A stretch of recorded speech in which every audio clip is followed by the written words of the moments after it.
एक लड़के ने लाल रंग के मार्कर से सिग्नल की बत्ती को रंग दिया। तभी एक ट्रेन वहां से गुजरी। ड्राइवर को लगा कि सिग्नल रेड है तो उसने ब्रेक लगा दिए। इस मौके का फायदा उठाकर लड़के ने अपना सामान ट्रेन में रख दिया और बिना टिकट सफर करने की कोशिश की, लेकिन गार्ड की नजर उस पर पड़ गई। लड़का बचने के लिए ट्रेन के नीचे छिप गया। फिर वह कन्वेयर बेल्ट पर चढ़ा, क्विक रिलीज खोला और ट्रेन के अंदर कूद गया। ये उसका पहली बार का ट्रेन सफर था। वह बहुत खुश हुआ और खुद के लिए एक जीत का भाषण भी देने लगा। धीरे धीरे पता चला कि वह लड़का कोई साधारण बच्चा नहीं था। उसने एक ऐसा यंत्र बना डाला था जो बिना रुके चलता रहता था, एक परपेचुअल मोशन मशीन। उसे इसके लिए पुरस्कार भी मिला था, लेकिन उसके पिता को इस पर यकीन नहीं हुआ। खुद को साबित करने के लिए लड़का अकेले घर से निकल पड़ा पुरस्कार लेने। अगली सुबह जब ट्रेन एक स्टेशन पर रुकी तो लड़का फिर से पकड़ा गया। इस बार वह एक डिब्बे में जाकर छिप गया। जब सुरक्षा गार्ड पहुंचा तो देखा दरवाजा अंदर से बंद था। उसने झांक कर देखा तो लड़का एक पुतले जैसा बना हुआ था, हालांकि वह पसीने से तर था। सौभाग्य से गार्ड को कुछ भी अजीब नहीं लगा। शाम को लड़का पुरानी पारिवारिक तस्वीरें देख रहा था। उसे अपने छोटे भाई की बहुत याद आई। एक साल पहले उसके माता पिता ने उसे एक बंदूक दी थी जो अचानक चल गई। लड़का तुरंत अपने पिता को बुलाने दौड़ा, लेकिन तब तक बहुत देर हो चुकी थी। उसके भाई की सांसें थम चुकी थीं। तभी से लड़का खुद को दोषी मानने लगा। वह माँ बाप से बात करने से डरने लगा और पूरा ध्यान विज्ञान पर लगा दिया। कई दिन की यात्रा के बाद वह अपने गंतव्य पर पहुंचा। जैसे ही ट्रेन से उतरा, एक पुलिस वाले ने उसे रोक लिया। वह तुरंत भाग खड़ा हुआ।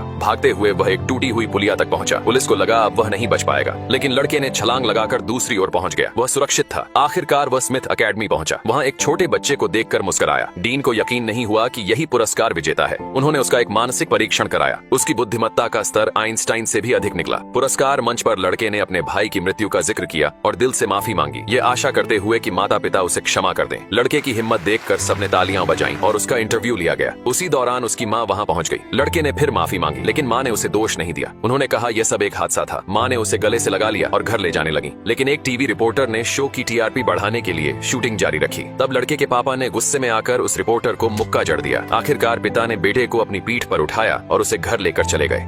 बस में बैठे 17 लोगों को अचानक से एहसास हुआ कि वो शायद पहले ही मर चुके हैं। ये एहसास उन्हें तब हुआ जब बस एक अजीब सी सुरंग से गुजर चुकी थी। सुरंग पार करते ही सब कुछ बदल गया। आसपास कोई गाड़ी नहीं थी, कोई इंसान नहीं दिख रहा था। यहाँ तक कि टोल बूथ भी पूरी तरह खाली थे। जब बस शहर के बीचों बीच पहुंची, तब जाकर ड्राइवर को कुछ अजीब लगा। न्यूयॉर्क की सड़कें जो हमेशा भीड़ से भरी रहती थीं, अब बिल्कुल सूनी थीं। चारों तरफ लाइटें जल रही थीं, लेकिन कोई भी इंसान नहीं दिख रहा था। मोबाइल और बाकी सारे साधन भी काम नहीं कर रहे थे। बस में बैठे लोग डरने लगे। तभी टॉम को एक बात याद आई। उसने बताया कि सुरंग के अंदर उसने एक पल के लिए आंख झपकाई थी और उसी पल उनके पास चल रहा ट्रक गायब हो गया था। ये सुनते ही बाकी लोगों को भी ऐसा ही कुछ याद आया। सबकी आंखें सुरंग में एक पल के लिए झपकी थीं। तभी टॉम के दिमाग में एक डरावना विचार आया। उसने कहा कि शायद हांगकांग गायब नहीं हुआ है, बल्कि वो 17 लोग ही कहीं गायब हो गए हैं। फिर सबने फैसला किया कि वो एक दूसरे का मोबाइल नंबर और पता लिख ले और फिलहाल अपने अपने घर चले जाएं। वो तय करते हैं कि सुबह सूरज निकलने के बाद फिर मिलेंगे और सोचेंगे कि अब क्या करना है। लेकिन जैसे ही वो बस से उतरते हैं, एक के बाद एक अजीबोगरीब चीजें होने लगती हैं। 4 कॉलेज के लड़के जब अपने हॉस्टल लौटे तो उनमें से एक को अचानक अजीब तरह के झटके लगने लगे। वो पसीने से भीग गया और बुरी हालत में था। उसके रूममेट मदद के लिए नीचे भागे, लेकिन मेडिकल रूम में कोई नहीं था। जब वो वापस हॉस्टल लौटे तो वो ये देखकर चौंक गए कि रूममेट जो अभी अभी ठीक ठाक था, अब सड़ती हुई लाश बन चुका था। बचे हुए 3 लड़के इतना डर गए कि वो जितना हो सकता था उतनी तेजी से शहर की ओर भागने लगे।